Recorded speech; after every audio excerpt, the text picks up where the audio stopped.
Amen. Le Seigneur fait toutes choses nouvelles. Dieu notre Père fait toutes choses nouvelles. Et on trouve le texte dans un livre que j'aime énormément, qui est le livre du prophète Ésaïe. Et pour introduire un peu, je vais parler rapidement d'Ésaïe. Qui est Ésaïe? Ésaïe est un prophète, un homme que Dieu va appeler pour le servir. Un homme qui va découvrir la différence entre être dans un peuple qui est rempli de péché, lui-même être rempli de péché. Et il fait, quand on dit la rencontre avec Dieu tout en sainteté. D'où la raison pour laquelle Ésaïe va faire mention souvent que Dieu est le Saint d'Israël. Il est le Saint d'Israël. Il a expérimenté la sainteté de Dieu parmi un peuple rempli de péché et d'iniquité.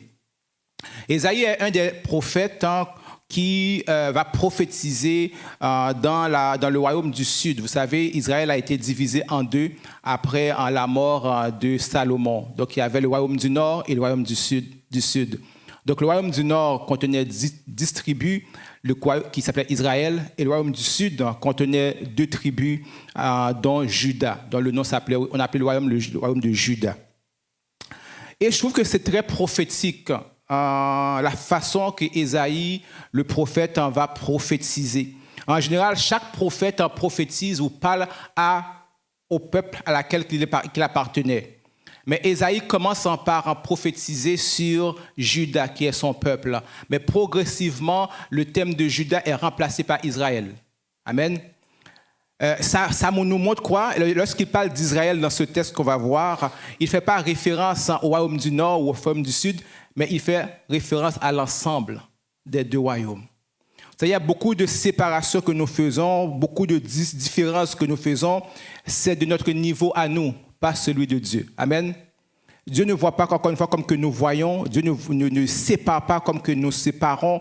Dieu a un plan extraordinaire et Ésaïe va être un de ceux qui va nous faire comprendre ou va voir ce plan de Dieu qui va au-delà d'un peuple, au-delà d'une nation. Et ce qui est extrêmement intéressant aussi avec le texte qu'on a choisi dans Ésaïe 43, si quelqu'un prend le temps d'étudier, de lire le texte, on verra que c'est une déclaration d'amour. Amen. Prenez le temps de lire. Je vais même lire pour vous les premiers passages, versets 1 à 5. Ça dit « Ainsi parle maintenant l'Éternel qui t'a créé, ô Jacob, celui qui t'a formé, ô Israël. Ne crains rien. » Amen. Quelle assurance.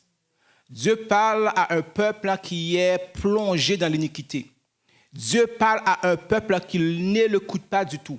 Dieu parle à un peuple idolâtre. Dieu parle à un peuple méchant. Et si on veut comprendre le contexte d'Ésaïe, il faut savoir que Ésaïe est contemporain de Michée et de Osée. Tous connaissent l'histoire de Osée avec sa femme. Mais c'est à cette femme que Dieu est en train de dire « Ne crains rien ». Amen. Alléluia. Il dit « Je serai avec toi ». Je vais aller plus haut. « Car je te rachète, je t'appelle par ton nom, tu es à moi. Si tu traverses les eaux, je serai avec toi, et les fleuves ne te submergeront point. Si tu marches dans le feu, tu ne te brûleras pas, et la flamme ne t'embrassera pas. Car je suis l'Éternel, ton Dieu, le Saint d'Israël, ton Sauveur. Je donne l'Égypte pour ta rançon, l'Éthiopie et Saba à ta place. Parce que tu as quoi du prix à mes yeux, parce que tu es honoré et que je t'aime. Je donne des hommes à ta place et des peuples pour ta vie. Ne crains rien, car je suis avec toi. Je ramènerai de l'Orient ta race, je te rassemblerai de l'Occident. Cette parole que Dieu donne est entourée de jugements à venir.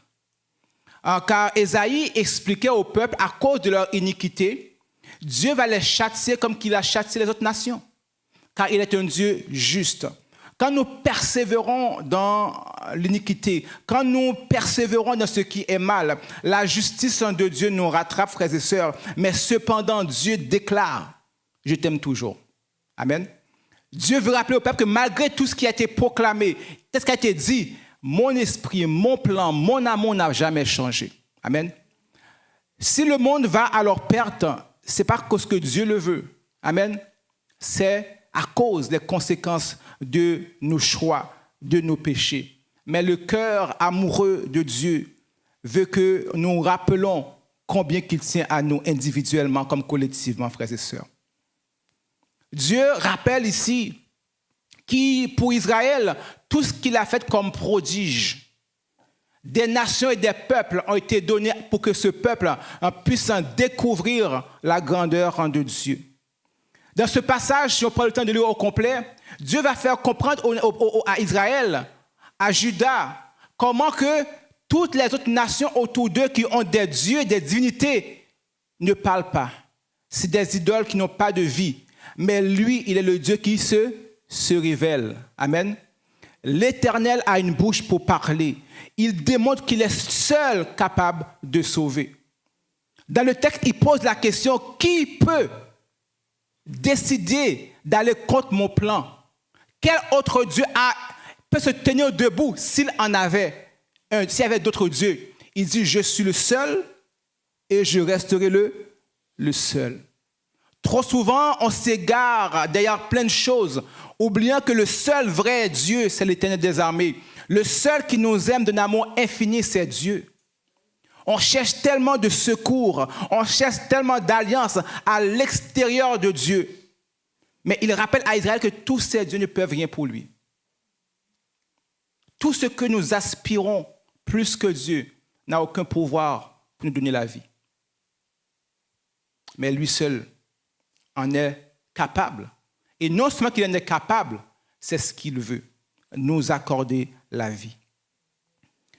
Ésaïe, frères et sœurs, c'est le prophète qui va prophétiser à peu près à 3 niveaux, je pourrais expliquer. Il prophétise, il parle et il prêche sur ce qui se passe autour de lui. Il parle par rapport à Juda, il parle par rapport aux nations autour d'Israël qui pêchent. Il leur proclame que Dieu regarde et il voit. Tu as beau servir ou nier Dieu, mais Dieu te voit toi différemment. Il te voit d'une façon pour dire que malgré ta croyance, c'est moi qui juge. Amen.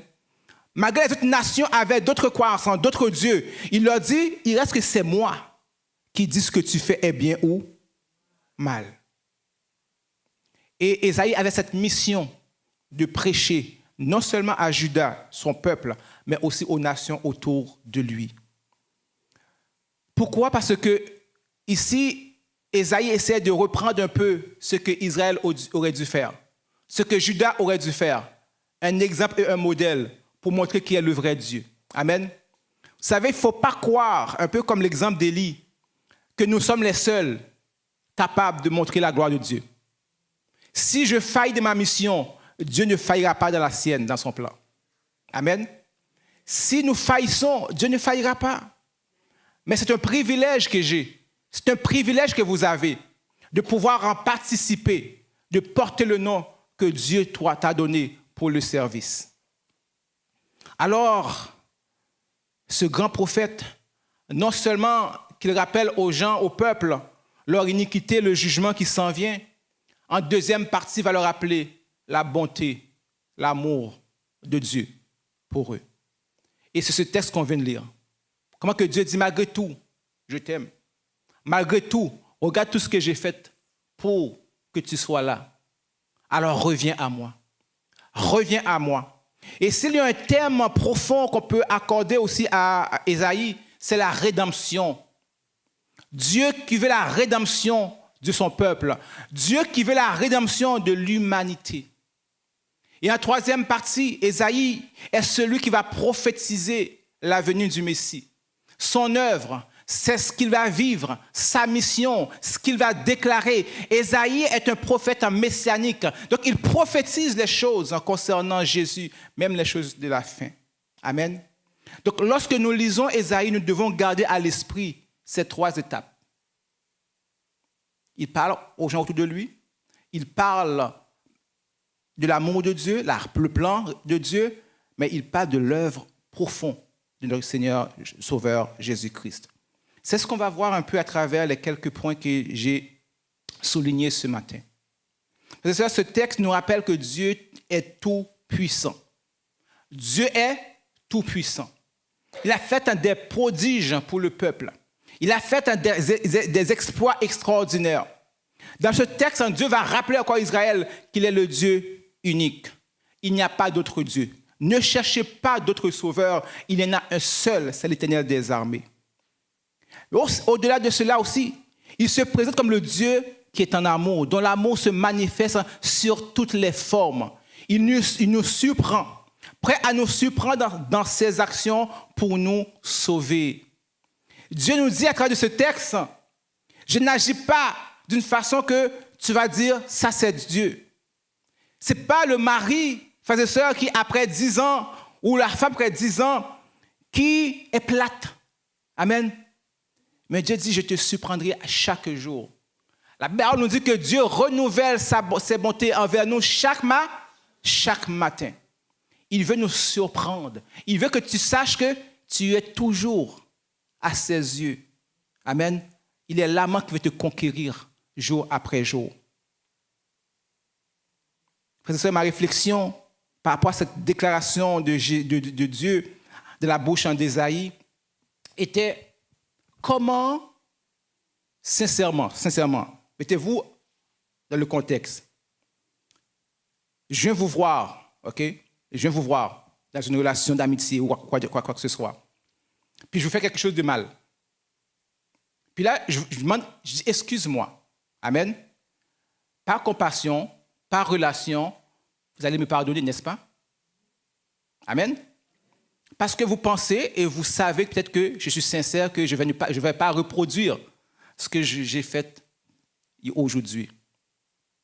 Mais si 5-6 fois, je répète la même chose et que je viens vous voir, est-ce que la 10e fois, honnêtement, vous allez prendre en considération ma demande? Non, hein? C'est normal. Mais imaginez Dieu. Nous, on vit au jour le jour. Amen. Quand je te vois, tu juges mon comportement, ma manière de parler. Mais il est le Dieu d'éternité. Ce qui veut dire que quand tu viens lui dire pardon aujourd'hui, il sait déjà que dans 5 jours, dans 10 jours, tu vas recommencer. Mais pourtant, à chaque fois que tu t'approches de lui, il crée une relation nouvelle. Sachant qu'est-ce qui va se passer. Et c'est dans ce contexte qu'on doit prendre cette parole de Dieu à Israël. Dieu sait qu'ils ont failli. Dieu sait qu'ils ont manqué à leur devoir. Dieu sait qu'ils vont continuer encore à manquer. Mais il dit, moi, je ne manquerai pas dans mon amour pour toi. Je ferai des choses nouvelles. Une chose qui va te surprendre. Parce que je suis Dieu. Il dit, oublie ce que tu as déjà reçu. J'ai beaucoup plus encore à te donner. C'est ça que le thème nous dit. Oublie ce que tu as déjà expérimenté avec moi. J'ai encore d'autres choses à faire pour toi. Dieu nous rappelle, frères et sœurs, qu'il n'est pas sans capacité. Amen. Il n'est pas sans imagination dans son plan de salut, dans sa relation avec nous, dans sa manière de délivrer. Et si on réalise combien que à toutes les fois que Dieu fait des miracles, il ne reproduit jamais le même miracle. Christ ne guérit jamais de la même manière. Pourquoi? Parce qu'il veut te faire comprendre que tu n'es pas capable de me définir, mais moi, je suis capable de toujours répondre la manière dont il faut à ton besoin, à ta situation. Ne dictez pas à Dieu comment il doit faire parce que tu as analysé. Dis Dieu, je veux recevoir. Je ne sais pas comment, mais je sais que tu peux le faire. Tu peux le faire. Et tu dis, tu désires le faire. Verset 18 nous dit, ne repense plus aux événements pas. Pourtant, il les a rappelés. Hein? Il a dit, voici ce que j'ai fait. Il les a énumérés. Ce qu'il a fait dans le désert. Ce qu'il a fait par rapport au fleuve. Ce qui s'est passé avec le peuple égyptien qui les suivait. Mais il dit, malgré ça, ne pensez pas. Ne considérez plus ce qui est ancien. Trop souvent, nous vivons Dieu dans le passé. C'est pas vrai?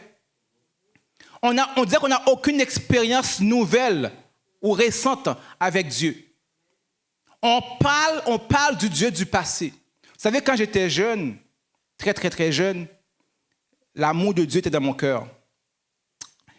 Puis, quand je priais dans mes 7, 8, 9, 10 ans, jusqu'à 11, 12 ans, j'utilisais toujours cette formule, le Dieu d'Abraham, de Jacob et d'Israël. Toutes mes prières, c'était ça. Je prie au nom du Père, du Fils et du Saint-Esprit. Aujourd'hui, souvent on le dit, mais moi, c'était au nom du Dieu d'Abraham, de Jacob et d'Israël. J'avais réalisé que ce Dieu était le vrai Dieu. En lisant les textes, je voyais que, waouh, il est puissant et il est grand. Jusqu'à ce que je devienne adolescent, où ce que j'ai vu toutes les expériences, toutes les fois que Dieu s'est manifesté dans ma vie, j'ai dit, je prie au nom de mon Dieu. Amen. Le Dieu qui veut se révéler à toi, il veut que tu comprennes que c'est le Dieu qui est ton Dieu. Ce qu'il a fait pour Israël, il le fait encore pour toi à sa manière. Est-ce que tu le vois? Est-ce que tu le réalises? Il n'a pas changé. Il veut encore créer et il crée encore des choses nouvelles. Sommes-nous en mesure seulement de l'accepter ou de le voir? Christ dira, mon Père agit et il agit encore. Dans ta vie, je vois Dieu agit, il agit encore. Tu peux passer à côté, mais il agit. Je peux ne pas réaliser Dieu de ma vie, mais Dieu est là. Le monde peut fuir Dieu, mais Dieu n'a pas fui le monde. Et notre mission, c'est de rappeler aux gens que Dieu est là pour eux. Que Dieu continue à créer à chaque matin, à déclarer cette parole. Oublie ce qui s'est passé. Rentre en relation aujourd'hui avec moi. Réalise que je tiens à toi aujourd'hui. Je ne vais pas te dire je t'aime hier, mais à chaque jour, Dieu te dit je t'aime. C'est pas quand c'est bon. Il dit, moi, je n'ai pas changé mon amour pour toi. Malgré ton péché, malgré ton iniquité, malgré tout ce que tu peux faire, Dieu n'a pas changé. Il est tout puissant, il est unique, mais il ne change pas. Mais cependant, il fait toutes choses nouvelles dans ta vie. Amen. Quel contraste. Quel contraste. Tu es tellement important pour lui, il ne fait pas les choses, par habitude. Et quand le texte nous dit que il fait, c'est qu'il prend le temps de planifier. Le mot, c'est prendre le temps de planifier. Il le médite. Ce n'est pas sous le vif. À chaque chose que Dieu fait dans ta vie, il l'a nourri d'avance. Il l'a prédestiné d'avance. Plus que tu aimes, plus que ce que tu donnes a de la valeur parce que tu mets du temps et du cœur. Merci, Pasteur Marie-France, du cœur. Et Dieu dit, moi, je prends le temps, je mets mon cœur dans ce que je fais pour vous, dans ce que je planifie pour toi. Il dit, je ne suis pas seulement le Dieu du passé, mais je suis aussi le Dieu du présent. Et encore plus, le Dieu du futur. Dieu nous rappelle aussi qu'il est le Dieu, qui n'est pas le Dieu du passé, dans le sens qu'il n'est pas non plus le Dieu des événements passés. Il est là dans le présent. Non seulement dans cela, il est là, mais il planifie aussi le futur. Et il veut que nous aussi, nous le comprenions ainsi. Je l'ai dit et je l'écris en ces mots, il n'est pas le mari plate, il est l'amant qui continuellement cherche à séduire. Il n'est pas à court d'idées ou de ressources, mais il renouvelle sa bonté à chaque matin. J'aime ce chant. Hier, je pense que je l'ai écouté en boucle sur YouTube. Parce que c'est ça qui me venait à cœur. C'était ma méditation avant de commencer à écrire. Ça dit, Dieu fidèle, tu ne changes pas. Éternel, mon rocher, ma paix. Dieu puissant, je m'appuie sur toi. Et je crie vers toi, car tu es mon Dieu. Oui, je crie vers toi, j'ai besoin de toi. Dieu fidèle, tu ne changes pas. Éternel, mon rocher, ma paix. Dieu puissant, je m'appuie sur toi. Et je crie vers toi, car tu es mon Dieu. Oui, je crie vers toi, j'ai besoin de toi. Et ça finit, Tu es mon roc au jour de la détresse. Et si je tombe, tu me relèves. Dans la tempête, ton amour me ramène au port. Tu es mon seul espoir, Seigneur. Amen. Voici ce que Dieu est. Voici ce que Dieu veut faire pour nous. Et voici comment on doit aborder continuellement Dieu. Qu'importe ce qui nous arrive, nous devons comprendre que l'amour de Dieu n'a pas changé. Amen. L'amour de Dieu n'a pas changé. Vous savez, ce serait incomplet si je parle que Dieu fait des belles choses, que Dieu est là pour renouveler ta vie, que Dieu est là pour te donner des choses nouvelles. Je le crois, oui. Dieu renouvelle les relations. Dieu donne de nouvelles choses. Dieu fait tout ce qui est extraordinaire, frères et sœurs. Mais ce texte a une portée bien plus que ça. Amen. Que la personne individuelle que toi et moi nous sommes. Je crois que ce texte nous parle de Christ lui-même. Amen. Ce texte, c'est une déclaration qui trouve sa pleine manifestation dans le don parfait de Dieu qui est Christ. Vous savez, la parole nous rappelle ici que pour Israël, Dieu a donné Égypte, Dieu a donné Saba, Dieu a donné Éthiopie, toutes d'autres nations. Amen. Mais ici, il veut nous rappeler que ce qu'il va donner pour ce peuple, c'est Christ lui-même. Amen. C'est ce qu'il a de plus cher que Dieu nous donne ce matin. Si on ressent l'amour de Dieu pour Israël, si Israël est fier de parler de ce Dieu, combien plus forte raison que vous et moi ce matin, on doit parler de ce Dieu. La chose la plus importante pour lui, il l'a offert. C'est plus facile de donner un étranger que ton propre enfant. C'est pas vrai? Que nous l'avons. Sacrifier ce qui n'est pas à nous, critiquer ce qui n'est pas à nous, c'est facile. Mais quand ça nous touche de près, poil de nous lever. Notre personne, ce qu'on a est important, nos sentiments, notre lien d'attachement, on devient faible quand il faut perdre. Mais Dieu a dit, je ne prendrai pas quelque chose d'extérieur pour te montrer l'amour que j'ai pour toi.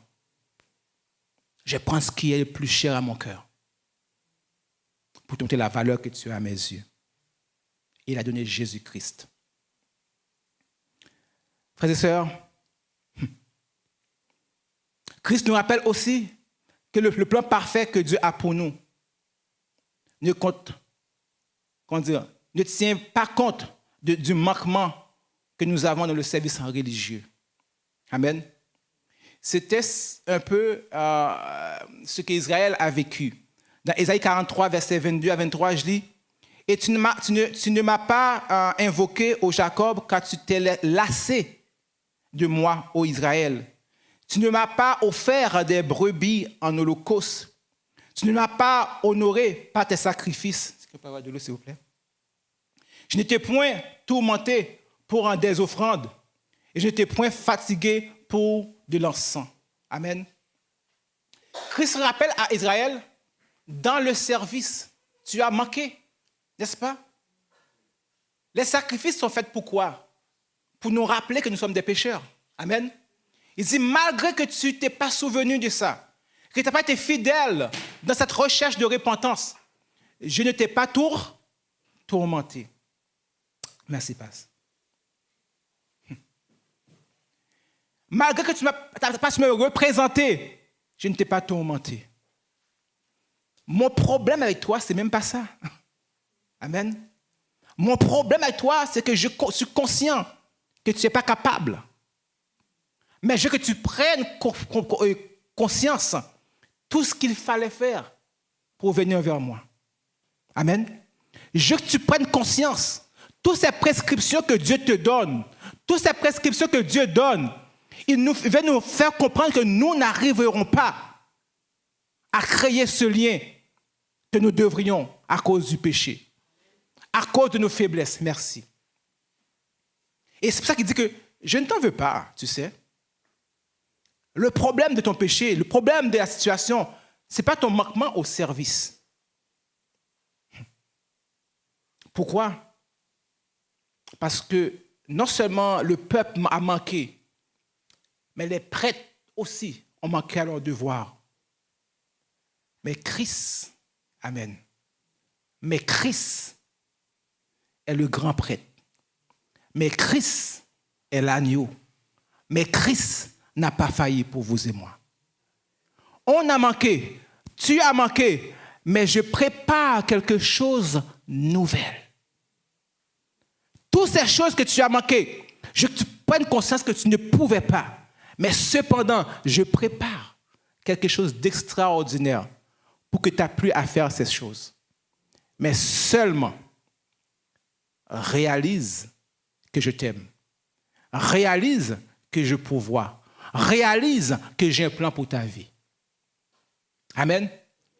Trop souvent, nous pensons être capables d'atteindre Dieu.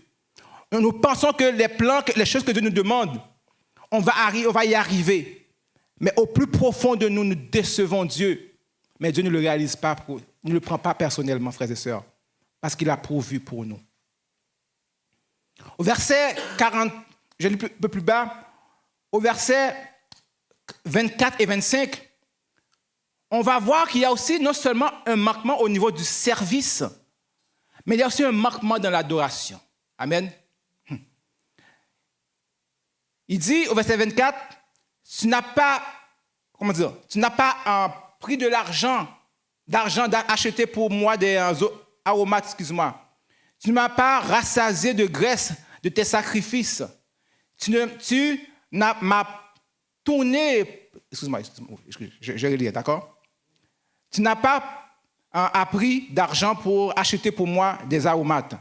Tu ne m'as pas rassasié de la graisse de tes sacrifices, mais tu m'as tourmenté par tes péchés. Tu m'as fatigué par tes iniquités.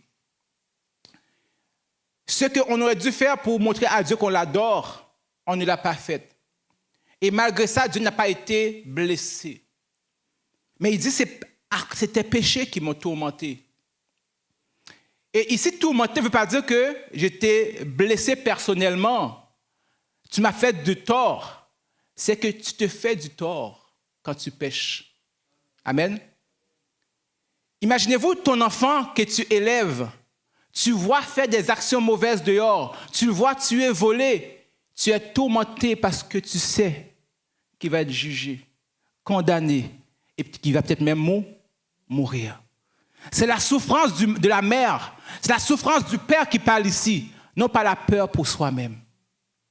Et Dieu rappelle à Israël que malgré les manquements dans l'adoration que tu aurais dû me donner parce que tu as vu l'amour que j'ai pour toi, mais ce qui me trouble, c'est voir ta fin. C'est voir vers quelle direction que tu prends. Pourtant, je t'ai avisé, je t'ai parlé. Et il dit au début, qui est comme moi qui dit les choses à venir? J'ai pris le temps de t'enseigner et te dire, voici, je mets devant toi le bien et le mal. Mais tu as choisi malgré tout le mal et je vois le jugement arriver. Mon cœur est attristé. Mon cœur est tourmenté, Israël, par les conséquences de ton péché. Et je crois qu'en tant que parents, en tant que personnes en relation, nous devons porter plus nos sentiments pour les autres vers la fin de ce qui va leur arriver que notre personne à nous. Nous réagissons très souvent par notre propre égoïsme. Souvent, je me dis, avant de réagir, est-ce que je réagis pour le bien de mes enfants ou pour ma propre personne? Est-ce mon honneur que je défends? Vous posez la question des fois? Vos actions, vos réactions sont motivées par quoi? L'amour ou l'orgueil ou la fierté? Et je crois qu'à 80% des temps, ce n'est pas l'amour qui motive nos réactions. C'est notre égoïsme. On est centré sur nous. Mais ici, Dieu dit, tout ce que tu n'as pas pu faire pour me lever ne m'a pas tourmenté. Mais c'est le résultat, les conséquences du péché que tu fais qui me tourmentent. Parce que ce n'est pas ça que je veux pour toi. Ce n'est pas ça que je veux pour toi. Parce que je connais le projet que j'ai pour toi. Soit cette même déclaration dans Jérémie, Dieu le dit dans Ésaïe pour Judas. Je vais faire une chose nouvelle pour toi. Malgré les conséquences qui s'en viennent. Malgré la condamnation qui s'en vient. Frère et sœurs, lorsqu'un frère, lorsqu'un enfant est condamné, Dieu ne le condamne pas, toi aussi. Lorsqu'on porte un jugement sur quelqu'un, ne porte pas ton jugement non plus. Amen. Parce que Dieu cherche à restaurer. Dieu ne repousse jamais. Mais le péché nous fait fuir. Nous subissons les conséquences de nos péchés. Mais Dieu n'a pas bougé. Il continue à avancer vers nous, même quand nous reculons. Et notre mission, frères et sœurs, c'est de dire aux gens, approche-toi. No matter what. No matter what. Qu'importe ce qui arrive, approche-toi parce que lui, il avance vers toi. Et nous devons, nous aussi, agir ainsi les uns envers les autres. Cette parole aussi de Dieu, ce thème de Dieu aussi nous parle dans le futur. Au verset 21, 20 et 21, je lis, « Les bêtes des champs me glorifieront, les chacals et les autruches, parce que j'aurai mis des eaux dans le désert, des fleuves dans la solitude, pour abreuver mon peuple, mon élu. Le peuple que je me suis formé publiera mes louanges. » Wow. Frères et sœurs, cette déclaration pour moi, elle est prophétique. Cette déclaration pour moi démontre que ce n'est plus Juda ou Israël, mais Dieu dit avec le reste et d'autres, je vais me former un peuple. Et c'est là que l'Église rentre dans ce projet. Amen. C'est là où l'œuvre de Christ est pleinement accomplie. Parce que Dieu, maintenant, a un regard, comme qu'il a toujours eu, révélé sur toutes les nations, sur tous les peuples. Ce n'est pas un poignet, mais c'est tous. Mais cependant, nous avons la même mission qu'Israël avait. Nous héritions de la même mission de Jésus-Christ, qui est quoi? De publier la louange de Dieu. Amen. Il nous a sauvés. Maintenant, il nous a fait comprendre que les sacrifices que Israël a manqués n'est plus nécessaire car Christ les a accomplis. La louange que nous devions être en mesure d'apporter, qui devait nous coûter quelque chose avec le prix de nos salaires, le Saint-Esprit le fera à travers de vous et moi. La louange à laquelle ils ont manqué, l'adoration, c'était à travers leurs biens. C'était à travers les offrandes, les holocaustes qu'ils devaient faire. Mais aujourd'hui, on sait que les vrais adorateurs adorent le Père comment? En esprit et en vérité. Tu n'as plus besoin d'apporter, mais laisse ton cœur être porté par le Saint-Esprit. Laisse ton cœur être envahi par le Saint-Esprit. Voici l'adoration que Dieu attend de toi et qu'il a pourvu pour se satisfaire lui-même. C'est plus toi seulement. Amen. Alléluia. Christ va dire que ce qui était possible à l'homme est possible à Dieu. Ici, Dieu a prouvé qu'il a pourvu à tout. Christ a pourvu. L'Esprit a pourvu. On a tout pleinement en Christ. On a tout pleinement en Christ. Nous satisfaisons pleinement à Dieu parce que nous avons Christ et le Saint-Esprit, frères et sœurs. Ça, c'est l'Esprit dans lequel que Dieu fait toutes choses nouvelles. Oui, dans ta vie, je peux dire qu'il va faire des choses nouvelles. Il va te bénir, mais bien plus. Si nous ne réalisons pas cette œuvre dans nos vies, comment apprécier les petites choses? Amen. Et très souvent, nous mettons plus l'accent sur les petites choses, oubliant les grandes choses. Parce que quand les petites choses ne sont plus manifestées, nous oublions cette grande chose. Comme une fois dans nos relations, une parole, un jour, on oublie tous les sacrifices passés. C'est pas vrai? Parce qu'on porte le regard sur ce qui est éphémère. Mais là, Dieu prend le temps pour dire que malgré tout ce qu'on peut faire, il a pourvu pour toi. Et il a dit, ce qui est frappant, il dit à Israël, seras-tu en mesure de le réaliser? Quand je vais venir dans ta vie, pourras-tu le réaliser, Pasteur Marie-France? Quand je vais faire quelque chose dans ta vie, Ronnie, pourras-tu le réaliser que c'est moi? On prie, Dieu parle, mais combien de fois de prodiges qu'il fait, nous ne réalisons pas que c'est lui. Nous minimisons même son œuvre, comme que les Juifs, comme que l'humanité a minimisé l'œuvre de Christ pour leur vie. Mais nous devons dire, Seigneur, je ne veux pas passer à côté. Ce que tu fais et que tu as fait, je ne veux pas passer à côté. Je sais que tu agiras encore dans d'autres circonstances. Je ne veux pas passer à côté. Parce que le but de tout ça, c'est que je retourne vers toi pour t'adorer toi seul. Le but, c'est que Dieu veut que son peuple publie sa louange. Et lorsque nous publions la louange de Dieu, qu'est-ce que ça fait, frères et sœurs? Ce n'est pas encore pour Dieu. C'est qu'à travers de nous, comme je l'ai dit, nous amenons ceux qui sont loin à réaliser que Dieu a dit « Je fais toutes choses nouvelles dans ta vie aussi ». Celui qui est éloigné, on lui dit à travers de la louange et les œuvres de Dieu que nous proclamons, que nous réalisons, que Dieu veut faire la même chose dans ta vie. Il l'a déclaré sur ma vie, il l'a aussi déclaré dans ta vie. C'est ça le but de la louange donnée à Dieu. Ce n'est pas de venir ici, alléluia, gloire à Dieu. C'est que les autres dehors qui n'ont pas encore été illuminés réalisent que, waouh, le Dieu de Pasteur Marie-France est le vrai Dieu. Et il veut être aussi mon Dieu. Amen. Je ne veux pas être votre Dieu. Vous savez, je me suis préparé vendredi soir pour l'exhortation. Et ce que Dieu me faisait comprendre que je devais expliquer au peuple, je ne suis pas l'image de Dieu dans ta vie. Amen. Je ne suis pas l'auteur de ta relation avec Dieu. Trop souvent, certaines personnes prennent trop de place entre Dieu et toi. Mais tout ce que nous faisons est pour amener le peuple, les autres autour de nous, à être des hommes, des femmes indépendants de nous-mêmes dans leur relation avec Dieu. Je contribue à ce que tu grandis comme que tu contribues à ce que je grandis.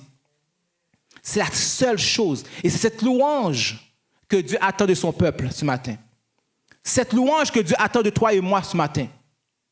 Qu'à travers de l'œuvre de Dieu, révélée, publiée, à travers de l'amour de Dieu manifesté que nous reconnaissons, que nous proclamons aux nations, aux voisins, aux gens autour de nous, que Dieu s'intéresse à eux.